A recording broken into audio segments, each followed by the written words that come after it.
Uh, 10, 9, 8, 7, 6, 5, 4, 3, 2, 1. Good morning, everyone. It is, I don't even know what day it is. Is today Monday, Tuesday? I'm completely confused with Christmas being over the weekend. I think it's Monday, but I hope everyone had a very Merry Christmas. We did at my house. We had a great time. It was a little bit quieter than normal, but we had a blast. You know, Christmas Eve, we went up to see my father in New Hampshire. And then we had Christmas at our house on Christmas Day, and then went to a party on Christmas night at my in-laws' house. So it was good. I hope everyone had fun. And today should be a good show. We're going to be interviewing Matt from the Wicked Awesome podcast. Now, go figure. When you put a conservative, myself, and a liberal on a show together, what could possibly go wrong, right? But the good news is I'm from New Hampshire, and Matt is originally from Maine. So we should be in good shape together since we're both Yankees, right? We root for the Red Sox, but we're both Yankees. That's what they call us up here. So anyway, welcome to the John DeVito Show. I hope everyone got the opportunity to tune into my interview last week with Juanita Broderick. That was, without a doubt, the best interview of my career. And I was so honored to have Juanita Broderick on my show. It was amazing. Eric, how you doing? Welcome. Hopefully you can hear me loud and clear, and we don't have any audio issues today. So Eric's calling in. But Juanita, it was an amazing interview. And, you know, when she and I talked before the interview, we went back and forth. And as many of you know, Juanita Broderick back in 1978 had accused Bill Clinton of raping her when he was running for governor in Arkansas. So she and I went back and forth and we chatted, and she made it very clear that she did not want to talk about the rape. And I don't blame her. I mean, that's a very personal thing to talk about. And it was an honor to have her on. And she decided on her own to go into that topic and tell all of us about what happened at the hands of Bill Clinton. And if you haven't heard that podcast yet, I highly recommend you check it out. But beware, you know, be careful watching it, you know, listening to it with your children or anything like that, because she gets pretty descriptive in talking about what happened on that particular day back in 1978. It was really troubling. I literally had tears in my eyes. So if you didn't get a chance to check that out, please check it out. Going to have a couple of interviews coming up today, and I see that my good friend from the Wicked Awesome podcast has entered the studio. We're going to get his interview started in a few minutes. We're going to wait till we get a few more people in the live, and then we're going to publish this interview out. But, you know, we got a guy here from the Wicked Awesome podcast. He's from Maine, and we're going to talk about Maine a little bit because Maine is without a doubt my favorite state in the country. I grew up in New Hampshire. I live in Massachusetts. I vacationed in Maine.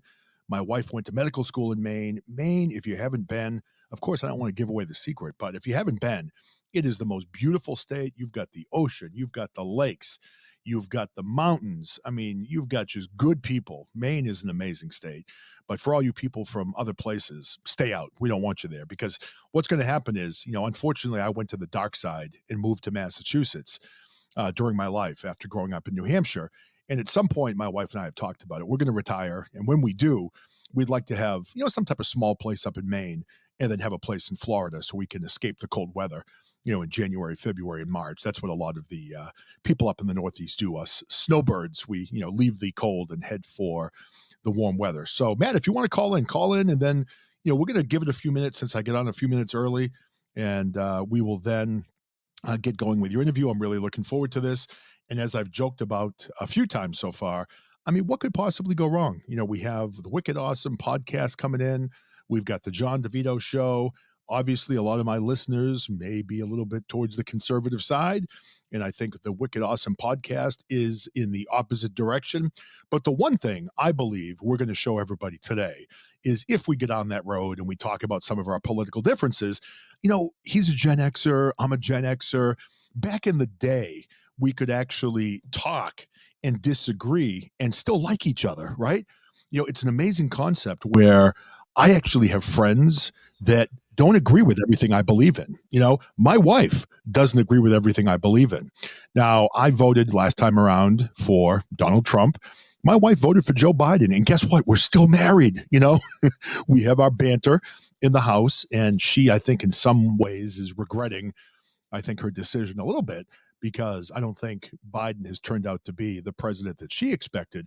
And for me, honestly, I expected just not to like him, but I didn't expect him to be, I guess, in such cognitive decline as he appears to be. So that's the nice way, I guess, I'm going to put it. So, Eric and Matt, welcome to the show, guys. And we'll get started in a few minutes. I know the old man show is still going, so we'll wait for that to wrap up before we get into the interview. But if you guys want to unmute a little bit, we'll just chat a little bit. And I'd like to hear maybe a little bit about both of your Christmases. So, Eric, how was your Christmas?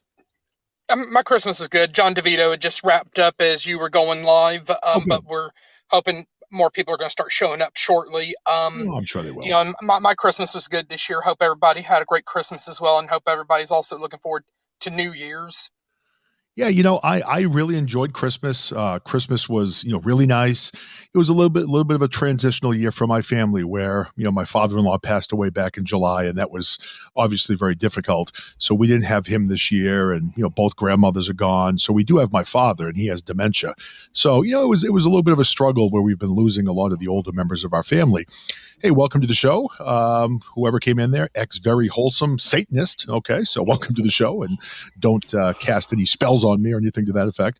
But, I'm sorry to hear about your loss, John, and happy holidays to you. And hopefully you can hear me okay. Like it loud and clear. Yep. Okay, good. Thanks. My Christmas was good. My son has COVID. Oh, no. So that put a damper on things a little bit, but luckily his symptoms are mild. He wasn't able to go over to my sister's house where we had a larger family celebration, but he was able to do the core Christmas with us. So that was good. Yeah, I'm seeing that with a lot of people. We know that friends of ours that live in our neighborhood, their daughter was diagnosed with COVID. And then some of my son's friends, same thing. Yeah, so we're seeing a lot of people that have been diagnosed with COVID, but the couple good things that I've seen so far regarding that. Now, my wife's in the medical field, and one of the things that she was saying the other day is the majority of people, which is kind of crazy. Now, keep in mind, she's a Biden person. She is a complete 100% vaxxer, believes in the masks and all that. I differ in that a little bit, but she was saying that I think 70% of the new cases that she had diagnosed over the last few weeks actually were vaccinated people, which is kind of scary because people have gotten the vaccine, and it seems like this Omicron variant's able to sidestep that a little bit, and that's kind of scary to think that the vaccine's not working. But I guess the good thing is it seems like Omicron is less, dangerous than some of the previous variants. So hopefully that will continue.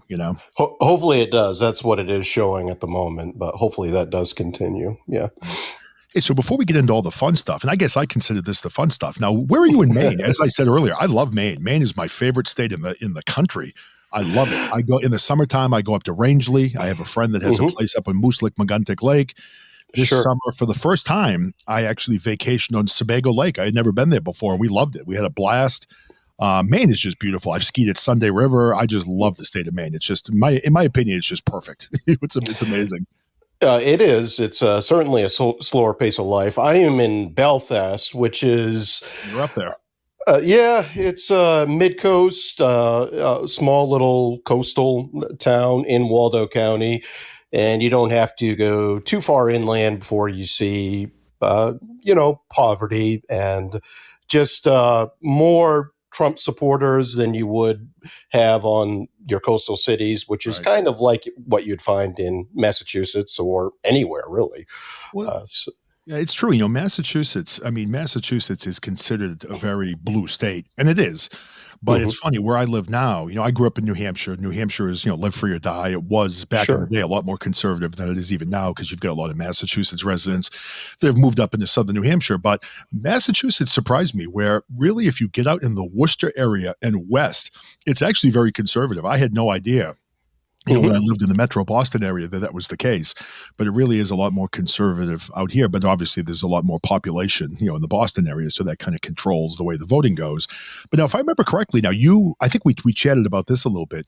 You don't live too far from Acadia. And that was actually one of the first places I ever went camping. Just an absolutely beautiful, beautiful area. It is absolutely gorgeous. I mean, if you want to see heaven on earth, go to Acadia, Mount Desert Island. Just endless hiking trails, endless places to camp. And if you've never camped on some sound, please do. It's just magical. There's no other place to describe it. No other Hey, I way don't to know if you see describe the it. comment from Stinky Boy. Stinky Boy said, "Wicked awesome. Can you confirm 5 minutes of Zumba to prep for your big interview?" Yes, Glenn and I joke about that often. I am a Zumba instructor. I am Are very you? proud of that. I am indeed. Yeah, yeah. No, I got to ask you now. This is the truth. Now, my wife and my oldest son, who's 19, he's on the autism spectrum, and my daughter have been going to the local YMCA and doing Zumba, and they said they love it. So I've been on a diet. I've lost 50 pounds, and they've been Good for encouraging you. me to come into Zumba. Now, I have no dancing skills. I am not good at that, but it does sound like fun. So, what can you tell me about Zumba, and why should an old, still semi-fat guy go in and try something new like that? Because the thing is with Zumba, nobody judges. So if you can't dance, it's okay. There are many, many instructors that aren't good dancers, but are good instructors. I'm not a good dancer, really, but I have been told I'm a good instructor. So there you go. And also, it's just like, I mean, it's hard for me, to be honest, heterosexual white guy who's pretty open to uh, all different types of lifestyles. Right. And I certainly, in the sense that I don't judge, but when it gets into wiggling your hips and all that other stuff, at first it was hard for me to do that because that fourth grade mentality kicked in where I was afraid that some kid on the playground was going to call me gay or something. You know what I mean? So it's those things you kind of have to get over. But in the end, I've met a lot of great people. I've lost weight, and every single time I do it, whether I'm teaching a class or taking somebody else's class, I feel so much better. See, I'm going to try it. I'm going to go because I've done, back in the day, some aerobic stuff. I've done some like biking classes where you get on and do the biking classes and everything. Sure, That's pretty spin. good. Yep. Yeah, exactly. Spin classes. Thank you. Mhm. And I enjoy doing it, but for me, I am nervous about doing it because I remember back when I did Don't Hasselhoff just entered the studio. Good name. I like that. I was just actually watching. I realized that I have YouTube TV at my house, and I just realized that I have Samsung TV through my television. And I discovered over the weekend that I have the Baywatch channel. So I think I watched about 4 hours of Baywatch on Sunday. So I saw the Hasselhoff name come in, and that made me think of that. But I remember when I took aerobics class, I was taking this class when I was younger, and it was mostly women, couple men, whatever. And I was in the back of the class, figuring I'd be safe. So I didn't realize that during the class, the women in the middle of the class, the instructors, decided to turn everybody around. So I was in the front, and she probably did that for her own enjoyment to watch me like stumble around, because the only way I could do the aerobics class was by watching the other women and trying to somewhat mimic their moves. And when I was in front, I just looked like I was all over the place. I wish I had video right now. You could see what I'm doing. But Yeah. now listen, for the listeners coming in and the listeners that come in afterwards and listen via download. Now you're friends with my good buddy Snowpro, right? I mean, Snowpro came onto the show. We did a big interview with him way back, talking about some of the personal issues he's went through. Now, how do you know Snowpro? Snowpro and I grew up together. Nice. Yeah. In fact, when I was born, he's a few months older than me. What's the story here? When I was born, his mother took care of my two older sisters, and he was an infant, so he came by as well. So yes, so Scott and I go way, way, way, way back. I just said his first name. I apologize. That's okay. Yeah, Snowpro, but yeah, and much different upbringings in the sense that he was brought up very, very religious, and his beliefs are very much conservative. My parents were conservatives, not religious, agnostic, I would say, but at the same time, I kind of gravitated towards all the back to the land hippie families that moved into rural Maine. Yep. So I don't know. I'm kind of an odd duck in that regard. We grew up in rural Maine. He would be the norm, I would guess, where I'm really not, as far as our political beliefs are concerned. However, we have a lot of respect for one another and are still friends today. What you just said, I think that is really something that was really prevalent in our generation, where people maybe didn't agree on everything, but we could still get along. Like I look at my group of friends, I'm very, very fortunate to have a good group of friends. And I mentioned earlier, I go to Rangeley, Maine every summer, and I go with a group of guys that literally some of them I've known since as early as like preschool. And, some of the others were elementary school, some middle school, some high school. But we've been doing this now for, I don't know, almost 30 years. And we have all kinds. We have business, people. We have guys that work for the government. We've got guys that are, left, guys that are right, guys that don't care either way. And we go up every year and we still get together and we hang out. And it's just cool that we can kind of look past the differences maybe that we have politically and still respect each other's opinions. And I had a comment the other day. I want to say hi to Chuck really quick. Hey, Chuck, how you doing, brother? But I had a relative that wrote me the other day. I did the interview on Juanita Broderick, and he is very Democrat. I'm, obviously Republican. I'm registered as an independent, but obviously I'm more of a Republican with my show. But he wrote something saying, the interview was really well done. And he said, despite the fact that you and I have political differences and we don't agree, I really appreciated the fact that you did a good job. I thought the interview went well. And he was really very complimentary. And I wrote back to him and just said, listen, it's true. We don't agree on a lot of things politically, but I always like reading your well-written narratives. And I do a lot of times learn things from you, and it helps me see things from a different way. And I think that for whatever reason, and maybe you can shed some light on this, we've seemed to have lost that in society, where people cannot have differing opinions anymore without just blowing each other up, and they can't respect each other's opinions. I mean, do you see the same thing? And, why is it that way now in society, in your opinion? It's hard to say. My go-to answer to that is social media, and which we didn't have when we were growing up.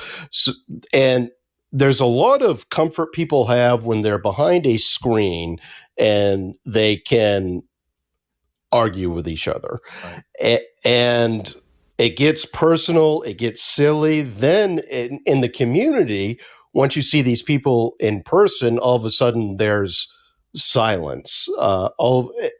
So my quick answer to that is a conversation that really should happen in person instead is happening online. And that's unfortunate because, like, with what I'm doing with you right now is healthy. I mean, I see what you post on Twitter. I might roll my eyes. I don't comment on it. Why? But I don't comment on it because not going to change your mind. And my go-to is not going to be, oh my God, this guy's evil. It's just like, no, he's a human being. Yeah, who knows? I mean, it's just like, it's not my cup of tea, but I'm not going to change your mind. And obviously, I don't know anything about your family, what you do for a living. But what I have found is that when you get to the bones of it, you and I are going to have more in common than we realize. Right. And I think that one of the things that happens is and I've talked about this on my show a lot, and we've talked, left versus right. We've talked about all the division that we have in this country right now.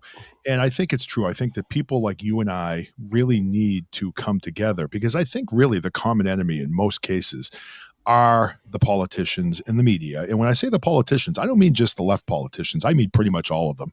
You've got these people that are in office for 20, 30, 40, 50 years. And I think when the founding fathers created the Constitution and created this country, they didn't envision people making $250,000 a year with unbelievable medical, lifetime pensions, special interest money, and all these different things that were coming their way. I think that they envisioned regular people coming in, maybe having a first job and having this be kind of almost like their volunteer work, where they do make money, but they're coming in to volunteer in order to serve their country. And I think we've really gotten away from that.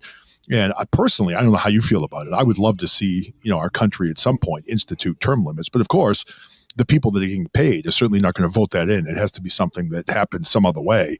But I don't think we can have career politicians. I think that's part of the big problem on both sides of the fence, you know? Possibly. I am kind of in the middle of that one. We have term limits for our state legislatures in Maine. I'm not sure, and I know a lot of states have term limits. You know that. How long are the term limits in Maine? I didn't realize that was the case. It's been probably about 25 years at this point. But what happens is this: it's like I think we have 2-year terms for everyone. Even our state senators have 2-year terms.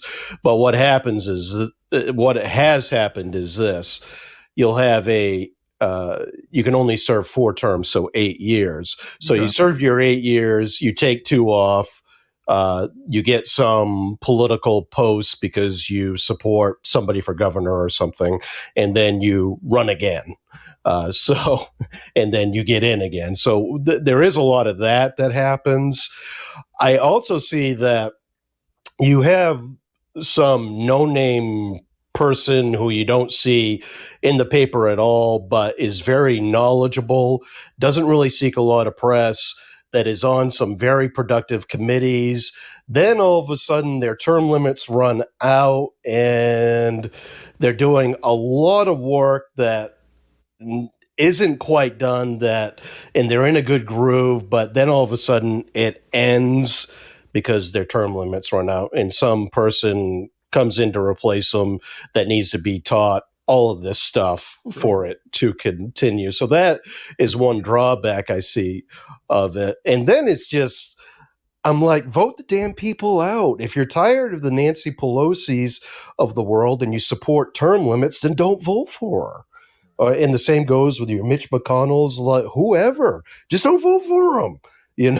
It's True. like we got people on both sides that, in my opinion, need to go. But you're right. I think that when you have someone like a Pelosi or a McConnell, they are in states where they will most likely probably never get voted out. And someone like, either one of them really, they do have an effect on the rest of the country. It's not just their own state. So I think that's the only area where I have a problem with someone like that. I mean, if Nancy Pelosi was confined to California, and that's what people in California want, and they want to live by whatever mandates or whatever, governing laws that she and her party creates in the state, then that's their choice, But I think when they overreach the country, I think that's when it becomes a bit of an issue, And I think the word y'all are probably looking for, and like the reason why these career politicians keep getting elected and reelected, is the voter base, and this is prevalent in both parties, that they're complacent and I think voting for somebody else and getting rid of the incumbents is a comfort zone issue for them because that's all they know. Hey, Eric, one thing, listen, that was a good point, but one thing you got to do now, you're on with a guy from New Hampshire and a guy from Maine. I heard a y'all. We need to hear a yup. Can you do a yup? Because that's a good yup. You can probably do it better than I can. I don't do it as well. Yup. That's from up here. Yeah. No, you have a good voice for radio, John. I mean, you have that kind of that universal radio voice. So. I appreciate that. Thank you. Hey, listen, let me ask you this. And I want you to be honest. I'm not going to be offended, but now for me, I voted for Trump. I voted for him a second time. There are things I believe. I do believe that the election was stolen. I do believe that Joe Biden. And again, when I say this, I have an 81-year-old father who has dementia. So I'm not saying this to be mean-spirited, but I do feel that Joe Biden's in cognitive decline at this point in his career. And I don't feel that he's done a good job so far. I guess, show me the light. Show me the other way. How am I wrong about Trump? How am I wrong about Biden? How do you view, what's happening in the country right now where maybe I'm missing it? Because I'm always open to learn more. I'm always open to keep my eyes open to see if someone else can shed some light on the other side and maybe change my beliefs. Because like you said earlier, I grew up in a Democratic family and I voted for Bill Clinton twice. I think after he shook his finger at me and said and lied to me, I think that was kind of the end for me where I kind of went right and have been I think I've been voting Republican every election since then, with the exception of one time I voted for Obama. So I think every other time I voted Republican. So if you could just, tell me where I'm wrong and kind of give me your, I guess, feelings on what's going well right now in the country, because maybe I just don't see it. So. It's just one thing. I mean, COVID is just this black cloud that is just lingering. So honestly, I believe no matter who is, regardless of who is president right now, it could be anybody, you'd still see inflation. You would still see the case numbers as high as they are. I mean, so in that regard, I mean, that's a negative, and that is really what the two things that are contributing to, a 42% approval rating right now. I would say the light for Biden is the fact that for the most part, he has put people in the right places. He knows how government works because, as uh, you know, Republicans love to point out, well, he's been in government for 50 years. So, yeah.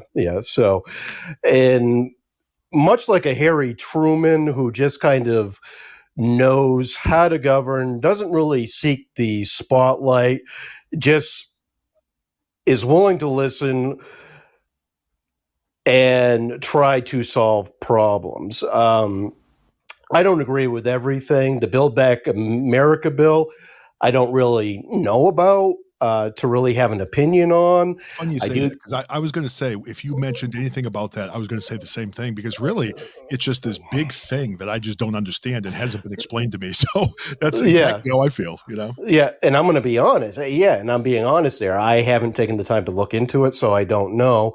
I do think the infrastructure bill was important, should have happened a long time ago. So great, that's a victory on his part. The fact that didn't happen during the Trump administration puzzles me, and Trump wanted it. Yep. Trump wanted it to his credit. What bothered me most about Trump is the fact that it's just like the support was just so strong, in my view, so blind, cult-like, and it personally just scares me that people would just kind of get to this point of, worship with this guy. And you still see it. I think it's waning a little bit, but I mean, to me, that's scary. And I don't know if that's healthy for us to view our leaders that way. And I do view Trump as an egomaniac who is mainly about image more than anything else. And immigration, do we need to do something about that? Yeah, I think we have to deal with it with empathy, though. And also just really look at what the problems are, and also look about where we can incorporate some of these people that do want to be here into our society. We look at immigration as a problem instead of really trying to find, logical, empathetic solutions for it. And I feel like behind the scenes, probably this administration is doing just that. I mean, I don't know if I would be able to convince anyone on the other side of that, but I mean, that's my belief. The Afghanistan thing could have been the exit of Afghanistan certainly could have been handled a lot better. However, I do think it was time for us to get out of there. I'm a peacenik. I mean, I just don't like the fact that I live in a world where war is still a possibility, and I'm like, wow, we haven't figured that one out yet. That just troubles me. I didn't support the initial thrust into Afghanistan or Iraq, for that matter, going back to 2001. It's just like I felt like we did those things just to do something. So anyway, getting back to kind of the Biden administration now, I do agree with withdrawing from Afghanistan, but the exit could have been handled better. Yeah. Well, I'll just give you my opinions on some of these. And I love the fact that we can talk about this. For me, starting with what you said last, I do like the fact that you're a peacenik. I really do. I mean, for me, I'm a person that I don't believe in war. I don't love the idea of war. I don't love the idea of people dying, to defend their country. I mean, it's really a horrible thing to have to do. The problem, I think, as I see it with that, is even if we, which I'm not sure that we want this, but even if we, the United States of America, truly wanted peace, there are a lot of people in this world that don't want peace with us. And, there are a lot of different reasons why that's the case. I mean, it could be that we have the wealth, they don't. They see us, living the life that we do. They don't have that. It could be religious differences. I mean, there are so many differences in the world. And unfortunately, for whatever reason, we end up driven to war. And I agree. I mean, I don't think war is a good thing. And if you do, I mean, I can't imagine many people love the thought of that. But for me, regarding the border issue, I don't like the fact that we've allowed so many people just to pour in through the border. I think it's been unsafe because we really don't know who's coming in the border. I mean, if you have 1,000 people coming in the border, 999 of those people might be well-intentioned, good people that need help. But if you're letting in that one terrorist out of that every 1,000, then you really don't know who's in the country. If we want to allow more people into the country, I honestly don't have a problem with that. Like, if you've ever listened to my show, I'm someone that is in some ways very socially liberal. Like, I do not like racism at all. It bothers me to my core. If you're gay, straight, transgender, I don't care. That doesn't affect my life. I have friends that are gay. We're friends with couples that are gay. We have some of my friends' children that are transgender. I don't care. I mean, I think people should be able to be who they are. So those type of things, don't bother me. But what I'd like to see with immigration is, if we're going to allow these people in, instead of having these people wandering around our country for 10, 15, 20 years, let's have a mass induction of people and make them legal citizens. So at that point, they have licenses, they have ID cards, they are able to work and pay their taxes and be legal U.S. citizens, as opposed to having 10 million illegals walking around the country. To me, that makes absolutely no sense. Talking about having accountability for these people also, I'm seeing things like in Boston. I'm sure you're well aware of this, and I've got a lot of friends that are very angry about Mayor Wu and her instituting the vaccine cards in Boston. Now, I know that she honestly, as I look at Mayor Wu, she actually seems like she's a nice person, and she's getting killed right now in Boston. She doesn't seem like a bad woman, but I think that when you try to push like a vaccine card on Boston and the restaurants, again, as my wife was saying, 70% of the new people that are being diagnosed with COVID right now have been vaccinated. So the vaccine is not working against Omicron, unfortunately. So I think when, if you think about a vaccine ID card, you have people that could have an ID card that have COVID that can walk into a restaurant and eat, but people that don't have ID cards that don't have COVID can't go in. So to me, it's kind of one of those things where it doesn't make sense. And I guess it bothers me when I see the left trying to push things like vaccine ID cards to eat restaurant food, but they don't require an ID for people to vote in elections. And to me, it's one of those things where it's like, all right, well, it's so important to have it here. And I understand it's a health thing. But again, we also have to have integrity in our elections. And I don't see a problem with people presenting, ID cards for voting. Now, one more thing, like you mentioned earlier, the Trump cult, and it is a cult. And I do think that the liberal side is also a cult in some ways. The one thing that I can't get past with everything that happened over the last couple of years is I watched January 6th on television, the insurgents, the insurrection, the worst thing in American history, as far as the left said. And what I saw in the very beginning is I saw security guards who were pulling the gates back and welcoming people in. People were single file walking through the little barriers, taking pictures inside the Capitol building. And then unfortunately it went south and people tried to climb up the building and they did damage in the building. And that was a very unfortunate day for America. But when you hear that was, the worst thing to happen since Pearl Harbor in this country, but then you look at the riots that happened in Minneapolis, Kenosha, Portland, all over the country, where literally the left, Antifa, whoever it may have been, were burning down cities, burning down police cars, destroying businesses and looting. I'm not sure how one is a peaceful protest and the other one is the worst insurrection in the country's history. Now, again, kind of an apples and oranges comparison. One was in regard of George Floyd, being, in my exact words, in being murdered, because I did do 2 shows right when he was killed. And I don't agree with the man that he was. He wasn't a good man, but he also didn't deserve to have his life ended by a police officer. So I do understand that the riots there were different than what we had on January 6th. But these are the things I think that bother me when you see, the right being portrayed a certain way, and then the left, when they're doing very similar things, they just kind of look the other way and don't address any of those issues. So, I look at when Trump was in office. He was in office for 4 years, and honestly, I don't remember a time when we had a president that was literally in this type of onslaught from the very beginning. I mean, it was tough under Obama. I think there were racist people that did not want a black president. I think that there were a lot of people that did not want Obama in office, and he did have it hard. But I mean, literally, when Trump was elected president, before he was even inaugurated as president, they were saying they were going to impeach him. So it was one of those things where it's like, how can you even decide that quickly that you want him out? I mean, I get that he's a jerk in a lot of ways, and he says a lot of stupid things. And you said you don't know a lot about my family. My oldest son is 19 years old. His name's Matt. My regular listeners know about him. He has autism. He has Tourette's. He has ADHD and OCD and has a very difficult time.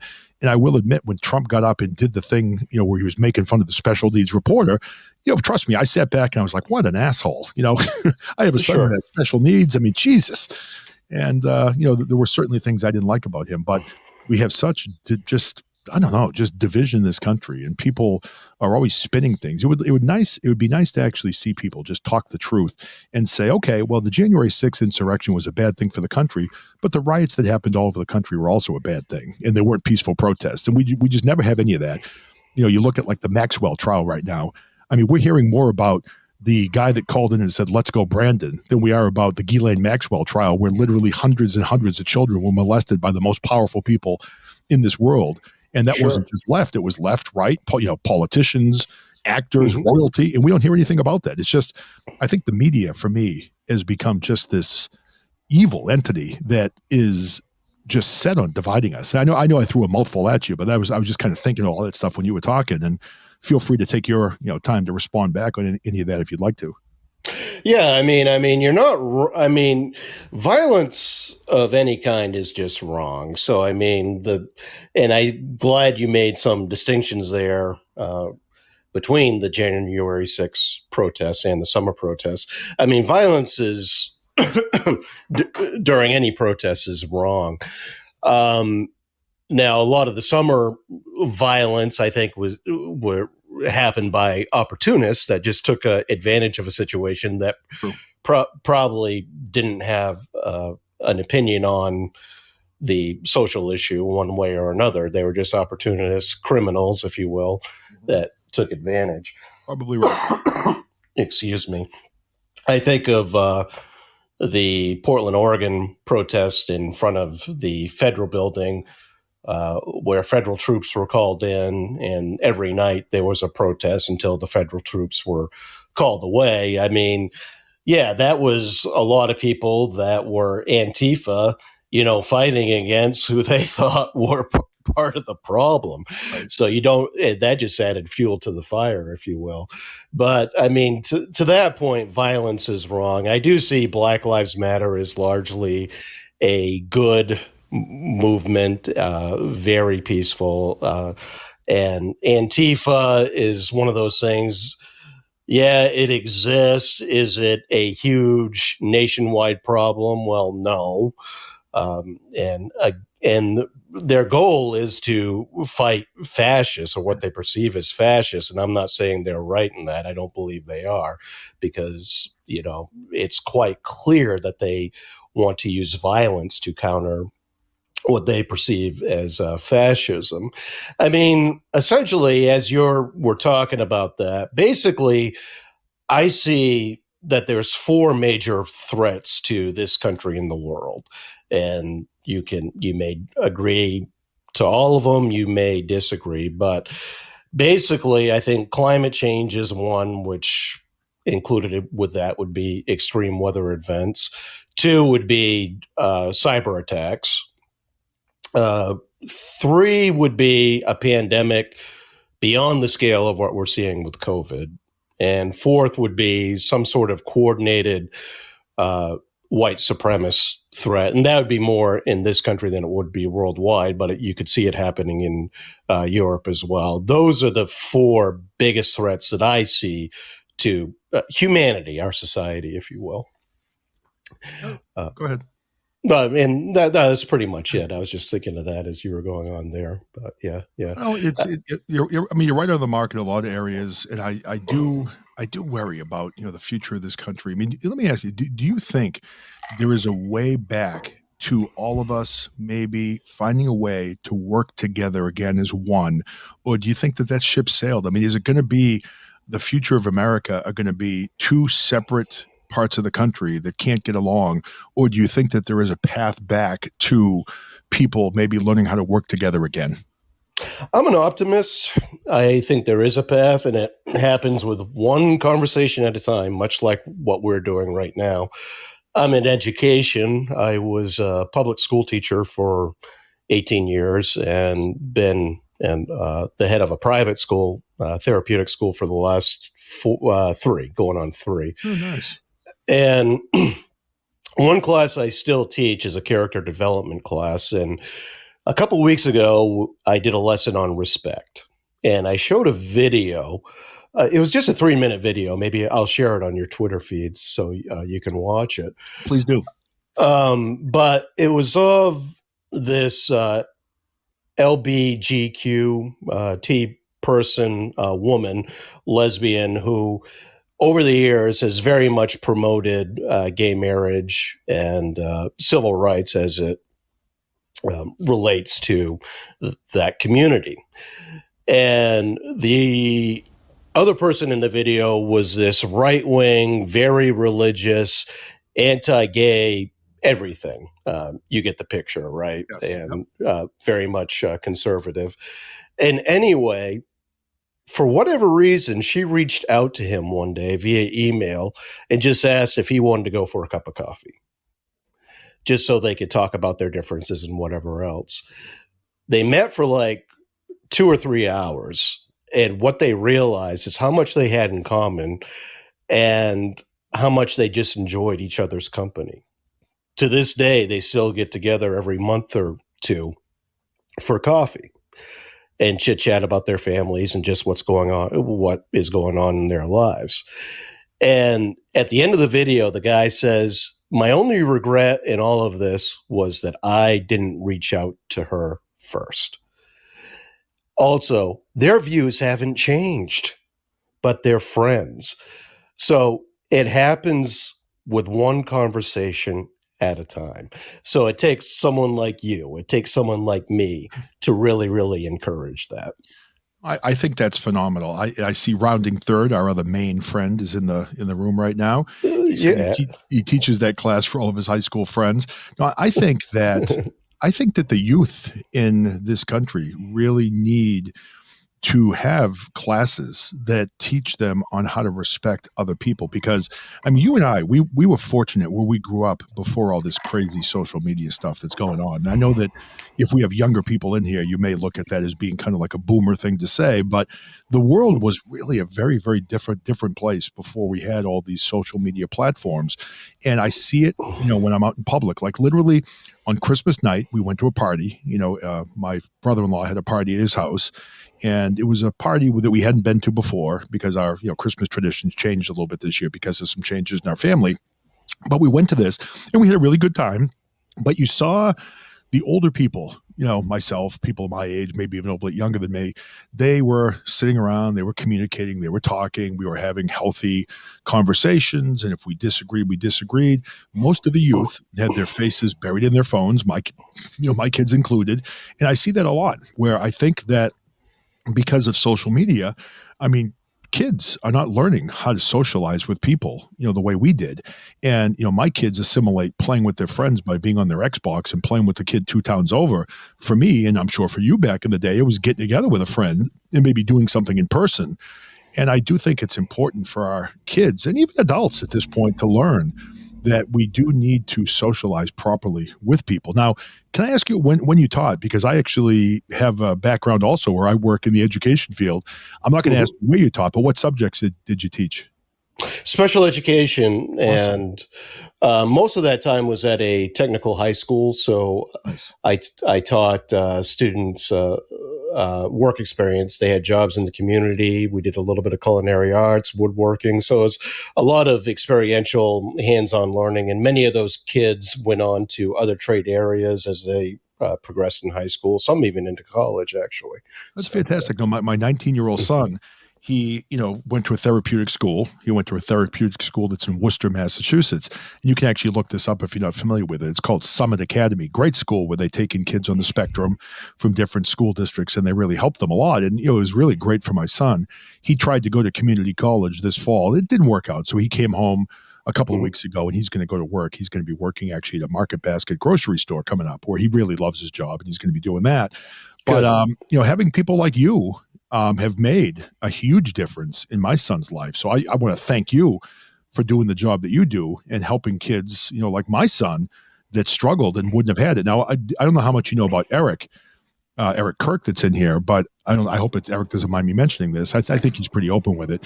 But Eric is also on the autism spectrum, so I'm not sure if you knew that. High functioning. Yes. Yeah, high functioning autism, like my son is. And Eric, how do you feel about that? I mean, you get a guy here that worked with people on the spectrum and special ed, students. I mean, how do you feel about someone like that that's actually done a job that helped maybe people like you, in school?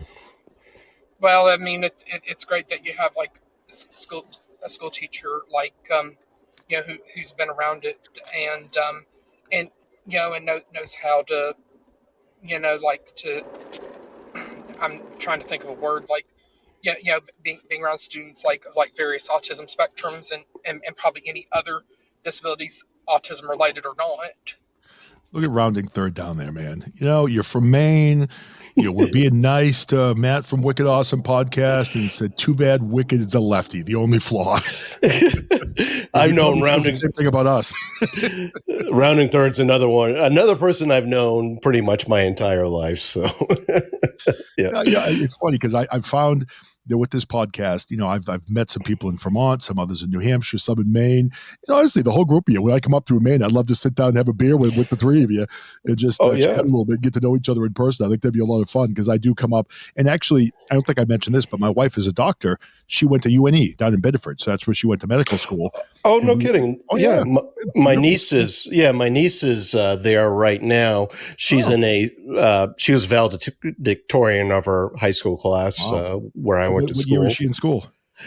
She is in her third year, and she's in a 6-year program where she'll become a physician's assistant. My daughter wants to do the same thing. My daughter's a junior in high school right now, and she has like a straight A average all through high school so far. And she wants to go there and actually go to medical school at UNE. So we may be not next year. Next year will be her senior year, but the year after that, she might be heading up to Maine and going to UNE. So we're kind of excited for her to get up there and start her education. So, and I'll tell you, that's when my wife and I start looking for a place up in Maine. We'd love to be somewhere, relatively close to the beach. We went this summer, or I hadn't been there in a long time. I went to Sebago that I told you about. And our other vacation, we have a camper. We went up and we camped at Old Orchard Beach. And I hadn't been there in probably 10 years. To me, now maybe I'm wrong, but it seems like Old Orchard Beach got like a bit of a facelift. I mean, it seemed like it was a lot different town than it had been when I went there maybe 10, 15 years ago. We had a good time. The downtown area seemed really nice compared to what it was, Yeah, I haven't been to Old Orchard in a while. I do have many people that I know will go to Old Orchard Beach and go to one of the campgrounds there and, stay for a week or two every summer, much like you said you camped, right? Yeah, I can't remember the name we camped, but we could walk to the strip from the campground. It was a nice little small campground. Like we've camped at Bailey's and places like that in the area, bigger places. But this was a small little place we'd never been to. And it was really nice. We had a blast. It was a good camp. I've always had a lot of fun when I've been at Old Orchard Beach. I dated a young lady back in college many, many years ago whose family was from the area. So I did spend a lot of time there back then.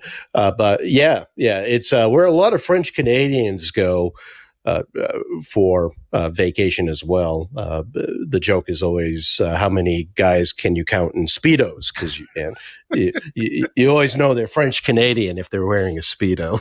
Oh, yeah. We had my teenage boys, because I've got 3 boys and a girl, and we saw a few of the men, obviously, with their Speedos. And then, of course, the giggles started, and, that type of thing also with them when they saw that. I'm like, buddy, maybe we should buy you a pair of those. I'm not wearing those to the beach. Well, then it's always a lot of guys that are wearing them that really, really shouldn't be wearing a Speedo. Absolutely true. Now, have you spent any time in Rangeley at all? Do you go up there at all? My sister and her ex-husband, my now deceased sister, sadly, They had a timeshare up there. So I went up a couple times to spend time with them, and that is a beautiful area. Oh, it's beautiful. That is gorgeous. It was kind of funny. We were up this year, and we had the biggest group I think we've ever had this year. We lost the 2 houses that we had, and we had to use another house this year. But I think we had like 17 guys that came up this year. And, we're all my age, older guys. And one day we decided to tube down one of the rivers. I can't remember what river it was. My buddy knew where it was, so he brought us there. The guy that's from up there. So here you got a bunch of guys, a bunch of fat old guys in this little river that the water levels were low. So we had our coolers with us. We were drinking beer going down the river, and you had all these fat guys that kept bottoming out on the bottom of the river. So literally there were probably 20 times during the course of the day where I bottomed out and I had to stand up and walk across, 50 yards of rocks in my bare feet to find some deeper water. And it was happening all day. It was so funny. Yeah, exactly. Rounding third, fat guy in a little tube. It's exactly what it was like. Oh, but we had a blast. And one of the best parts of that day, hey, crazy lady, welcome. One of the best parts of that day was I was on my back, looking up into the sky, beautiful day, just really enjoying the day. And I look up, and literally on one of the lower branches of a tree that I was going under was a beautiful bald eagle right there. And I pointed to my buddy. I'm like, hey, look. And he looked up and saw it. And right as I pointed and said, look, and he saw the eagle just took flight from the branch. And it was just amazing. It was so cool to see that. It was just beautiful. Oh, yeah. Yeah, it's amazing. And that's one of the funnest summer activities on any river in Maine is just tubing down the river with a bunch of your friends. Yeah. Well, next time we either need to lose weight or we need to find a deeper river because we were having trouble that day. But it was still fun. We had a good time. But Exactly. we were up there. And I think this summer I was probably up in Maine 3 or 4 times. And literally it's one of my favorite. Oh, the Saco River. My wife did that one year. I didn't go. She went with her brother and my sister. And I think that they went tubing down the Saco River and they camped out overnight on the river. And you know what I did one year? This is kind of funny, a little bit more Maine talk if you don't mind, because I do, like I said, I love Maine. Not at all. When my buddy Jim got married, one of my good friends that I talked about that we see in Rangeley every year, my buddy Tad booked a whitewater rafting trip up in the Penobscot River.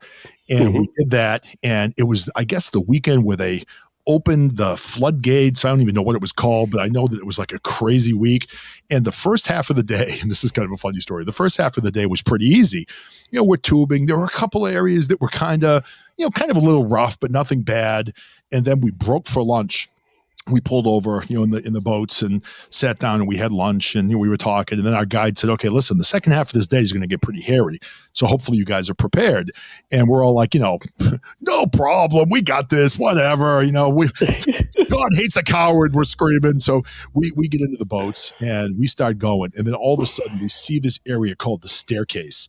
And I remember looking down going, holy shit, we're going to go down that.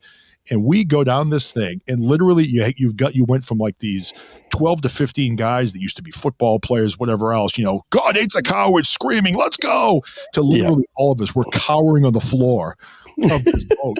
And I'll never forget this. This is the true, honest to God truth. The guy that was running the boat, where the hell was he from? He was from somewhere in Maine. I can't remember what town he was from. I remember him telling us, but I remember he's screaming at us as we're going down, get up, you pussies.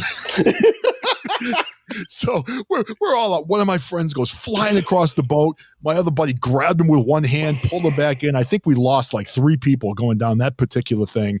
And for those of you that haven't gone whitewater rafting, if you're going down an area that's pretty hairy and you fall out, it's not an easy float down to the bottom. You're hitting rocks and boulders. Oh, yeah. else on the way down. So not pleasant. But apparently the day we went, I remember there was a big siren that started going halfway through the day. And we found out that apparently that day, some guy literally died on the river that day. He had a heart attack when he was out tubing. And it was pretty scary. But I'll tell you, it was just beautiful, great day. I don't know if I would ever do, because I think they were saying we did level 3 and level 4 rapids. I don't know if I'd ever do that hard again, especially at this point in my life. But as a young man, it was fun and a little bit scary also. Now, have you done any whitewater rafting up in Maine at all? Yes, only once, and it was only 3 years ago. I decided to chaperone a trip with a bunch of eighth graders. It was my daughter's eighth grade class, an overnight trip. So I get into a raft with my daughter and like 4 of her friends. And I remember one of our friends was this boy who was ADHD to the freaking, you know. But at one point, when the water calmed down, and this was like in late April, we had our wetsuits on, of course. The guide goes, "Okay, if you guys want to jump in, go ahead." And my daughter's like, "Daddy, I'm only going to do it if you do it." And I'm like, "All right." And this is the first time I've ever been in a wetsuit. So I'm thinking, okay, well, these suits are designed so water comes in and actually the water feels warm when it comes in. And then I discover immediately after jumping in, wrong, that's not true. It's cold coming in, then your body heats it up. Oh my God. I mean, you're talking about, it's like I lost, my whole body became numb. Luckily, the water was moving in the right direction towards the raft. And I got to that raft as soon as I could, to the point that my side slammed up against the raft and I cracked a rib. Did you really? I did. Oh my God, did that hurt? That took like 6 weeks to heal.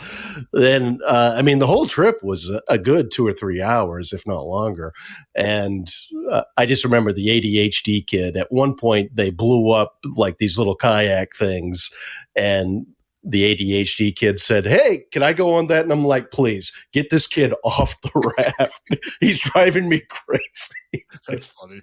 Yeah, but I mean, I'm glad I did it, and I want to do it again. I wouldn't want to do anything like what you just described. It was crazy. You know, I did do it one more time, and I actually did it. I was out in Arizona. I think I was in Scottsdale for work, and I went out to Scottsdale, and we did like a whitewater rafting trip for work, but it was literally like level 1 rapids. It was like really slow water. Most of the day we were out just floating in the river, and the guide actually asked me if I wanted to try to, drive the boat. And I'm like, well, I don't really know how to do it, but yeah, if you can show me. So I actually got to guide it for probably a good 40 minutes, and it was like super easy water, so I didn't have to really do anything. But I remember we were going through an Indian reservation, Native American reservation, whatever you call it. And we're going through, and there were like wild horses running on either side of the river. And it was just beautiful, the beautiful red clay mountains and things like that in the distance. And it was really just an amazing day. And that was a lot more my speed, where it was more slow and not like death defying.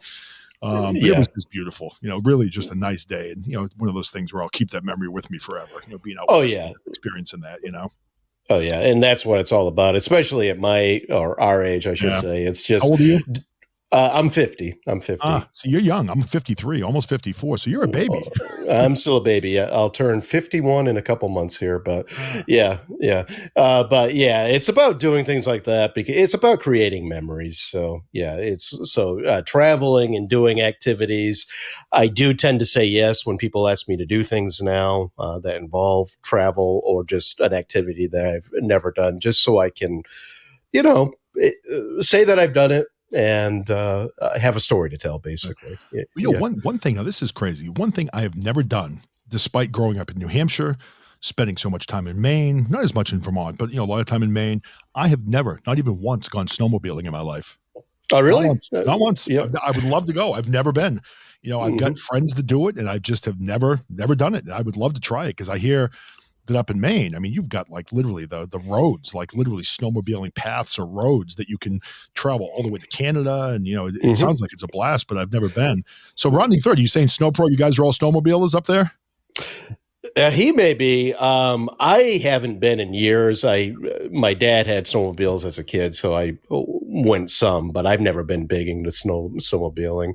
I can say this is the liberal side of me coming out, and people can trash me all they want. No. None of that here. We're not going to trash. Speak your mind. No one's going to trash. I'm not a big believer in burning fossil fuels for recreation. Okay. So what I see with snowmobiling is guys from Massachusetts driving their F-250s up to Maine, hauling trailers, 7 hours to northern Maine so they can hop on their snowmobiles, ride 400 miles in a weekend to put their snowmobiles back in the trailer, then drive their big pickups. It's true. It's true. I get it. Back to back. And to me, I'm just like, really? Just give me a pair of snowshoes or cross country skis and I'll enjoy it more. But yeah. For me, I'm a guy, I look at the whole thing with climate change and everything. And for me, I do see the point. I mean, for me, if a Tesla ever becomes affordable, I'll buy one. Sure. I think they're awesome. When I was in one down in Baltimore, my buddy that I work with, he was a teacher and works for my company now, or actually my old company. And I rode in his Tesla. The thing was awesome. I mean, the one thing that surprised me the most about the Tesla is how fast it was. I had no idea that a Tesla would be as fast as it was. I mean, that thing, because it doesn't have to shift, it literally goes from like 0 to like full speed almost immediately. It was really fun to ride in, but beautiful car. And I'm all for a clean planet. I mean, I see no need for companies and cars to be polluting the environment if we don't need to. But I don't know. I look at climate change sometimes. While I do believe that climate change is a thing, I also believe that there is a natural cycle of things on the planet. And I do think that while we do have an effect on the climate, without a doubt, like you, I'm sure you remember a lot of these things. I remember back to the 1970s where I was told in school, it's going to be the next ice age. Then it was acid rain. Then it was hole in the ozone layer. Then it was global warming. Then it was climate change. I mean, there have been so many different things that have come and go over the years. I do think that, we do play a part in it, but I do think there's also a natural cycle that happens, regardless of whether or not we're here. I mean, do you feel that man plays a bigger part in the climate change, or do you think it's also a combination of man-made effects along with the natural cycle of weather? I think it's a combination of both, how much man plays a part in it as opposed to just kind of the planet getting warmer anyway. Right. Honestly, I don't know. But I mean, the science is there that the planet is trouble. You see him, he goes, I blame the cow shit. He's trouble, man. He is. Yeah. Actually, my phone is blank right now. I feel like if I touch a button, I'll probably disconnect. So I'm not seeing the chat room. But yeah, but the question, I mean, there's no question the planet is getting warmer. Right. And these extreme events where you're having tornadoes in Illinois in December, that just doesn't happen. Or when Dallas, Texas is 6 degrees and it's 40 degrees in Maine, there's something wrong there. But when it gets down to it, it's just about this use of fossil fuels. It causes so many problems. And the fact that we haven't figured out definitively an alternative resource for that in my lifetime boggles me. It's just like we can put a man on the moon. We can do all these, amazing things. The fact that I'm talking to you right now on my little tiny phone, and crazy, right? It is. I mean, it's just like we can figure that out, but we can't figure out ways to harness energy on a mass scale where it's clean, and we don't have to be friends with the Saudi Arabias of the world because they have oil. It's just like it causes so many problems, and that troubles me. And the thing is, we're not always going to have the use of fossil fuels. I mean, we probably won't run out of fossil fuels in our lifetime, but we are using non-renewable resources. I am one of the few liberals out there that will say that we have to explore the use of nuclear energy more than we do.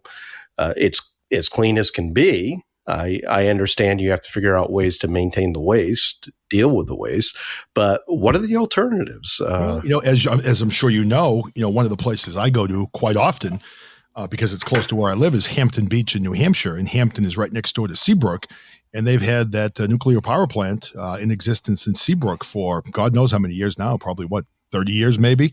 Sure. There's never been any issue, and I know that it does create a lot of energy for the area. And, I think some of the things also, maybe hydrogen. I don't know if that's going to be one of the things. And I do want to see, Crazy Lady had a good comment a few seconds ago, but of course it went away. Now I have to scroll up and my mouse isn't working.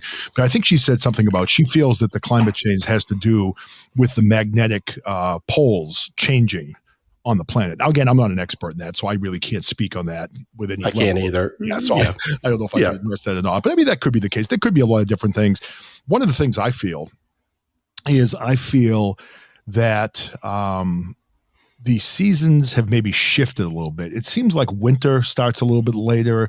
It seems like maybe summer starts a little bit later and it's warmer, maybe more into October up here in the north. I don't know if you've noticed that at all, but that's just one of the things I think that I've seen. But it kind of amazes me today. I mean, I'm looking out my window right now and I'm going to go out with my kids in a little bit when you and I get done.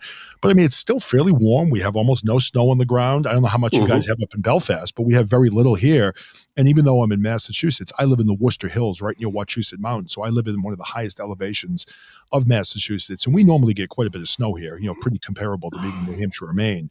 But, the last couple of years have been really slow as far as snow goes. Do you guys have any up there in Belfast right now? Very, very little, kind of the same, maybe 3 inches on the ground. It's been relatively warm. The falls I would say in the last 15 years or so. I mean, summer doesn't really end till the first week in October in Maine now.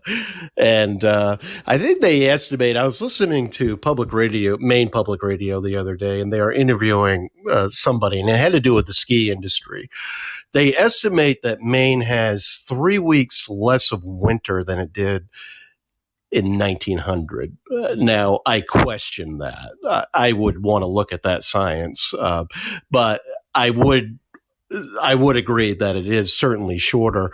And then it got into snowmaking and how it takes so much energy to make snow, and they're actually getting into some carbon offsets there in new snowmaking technology.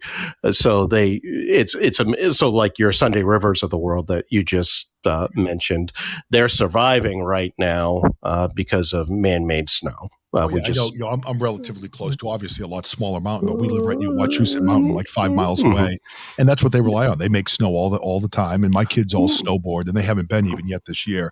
We actually have to go over to the mountain today and pick up their snowboards. We haven't picked them up from the yearly tune-up yet, so they can go out and hit the mountain a little bit. But it's true. I do think that there have been changes. I don't know why the changes have happened, but even I think that a lot of people feel that the fossil fuels are not really, I guess, playing a part maybe in global warming or climate change.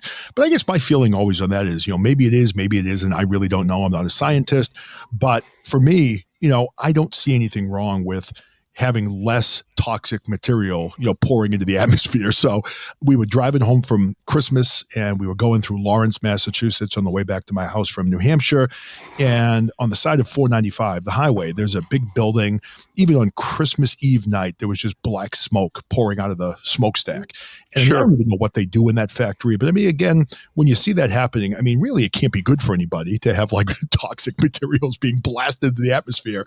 So if we could come up with a cleaner way to have our planet. I mean, I don't think that really hurts anybody, but you're right. It does amaze me where, like you said, here I am, talking to you, you're in Maine, I'm on my computer with a microphone, you're on your phone, and we're having this conversation with people in the room with us. I mean, the whole thought of a podcast is just amazing, but you're right. It's amazing that we haven't been able to come up with a better way, maybe to power vehicles, I see only Crazy Lady.